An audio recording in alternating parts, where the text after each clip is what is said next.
Greetings to all of you at ICPO. Greetings to all of you at the ICPO. Greetings to all of you at the ICPO. I am L.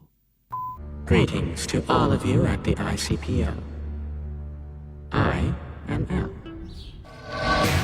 広がる闇の中交わし合って革命のちぎり誰にも邪魔させるわけにはいかないから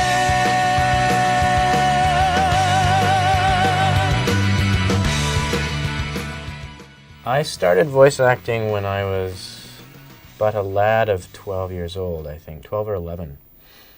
I was in one of the first animated shows that were done up here in Vancouver. The challenges with doing ADR is that the artist has already sort of created the character, so it's kind of, in some respects, it's like the tail wagging the dog a bit. So you have to sort of come in with less preconceived notions, and you have to sort of react to what you're seeing in the moment far more. That can be a bit of a challenge. He's so good. He's really natural. He's just a really good actor.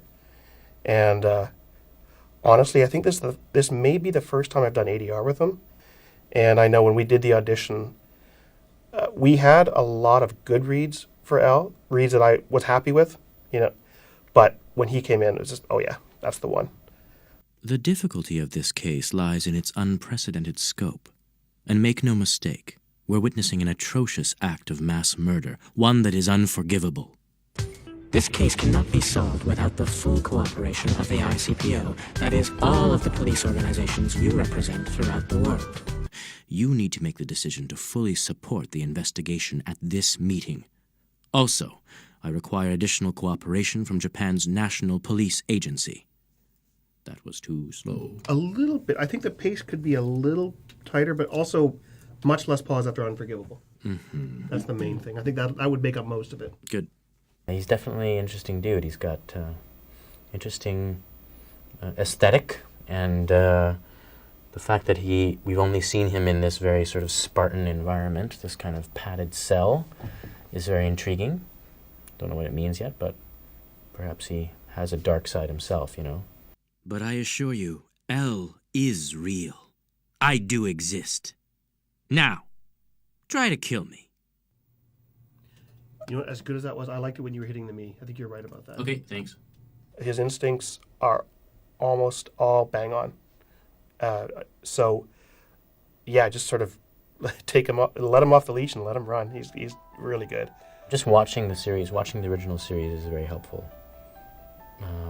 Actually, almost indispensable. I've never had to do that before. I've never had the opportunity to do that before, but it was great to be able to just sort of get a bead on the original and see where all the ducks lined up in that show, within that context. And then you can depart from that as you need to. It's grotesque and kind of scary and sort of reminiscent of Spirited Away and some of these other great movies that I've seen, where it really does take a turn that is unexpected. Humans are so much fun. L. Kira. I will hunt you down wherever you're hiding, and I will eliminate you. I am justice. I think that was kind of bang on. I do find that voice actors, are all different in how they approach it. There's some people, some voice actors who come into the booth and they're very animated when they do what they do. They jump at the mic, and you got tell them to stand still. We're hearing the foot stomping and that sort of thing. I think he may be in that category. And then there's some who just come in and they just stand there. And yet, if you ignore that, just listen,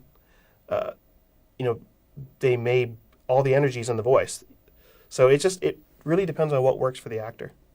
Whether the guilty party is an individual or a group, there's a strong possibility that they're Japanese. And even if they're not, we can be sure they're hiding in Japan. I like it, but how is possibility for clarity? Keep things moving. Keep things fun, I guess, to some degree. Because fun, I find, most of the time means productive.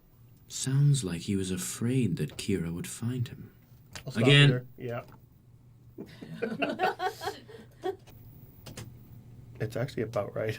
Yeah, no, Kind of I funny. guess the only question is do you like the way it comes in? Yeah, actually, I think it sounds fine. I'm absolutely happy. Great. Excellent. The experiment was a success. Super.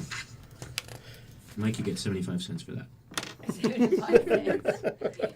You need the engineer who's able to follow you. With Mike, he just knows when we're ready to move on. And actually, usually what happens, we do a take, and I'll start talking, and he can tell right away whether, okay, that's good, we're moving on, or no, what we want to do is try to take that again and try. And meanwhile, while I'm talking, Mike is rewinding and starting again. And I think I'm subconsciously tailoring my direction to fit in the time it takes to stop, rewind, cue up. And I mean, it sounds kind of weird, but I mean, it's just, it really, you get going, and you can make it happen a lot quicker, which means you end up getting a better product. So it's really important to have a good team. Kira, it seems you can kill people without having to be there in person. I wouldn't have believed it if I hadn't just witnessed it. Listen to me, Kira. If you did indeed kill Lynd L. Taylor, the man who you just saw die on television, I should tell you that he was an inmate whose execution was scheduled for today.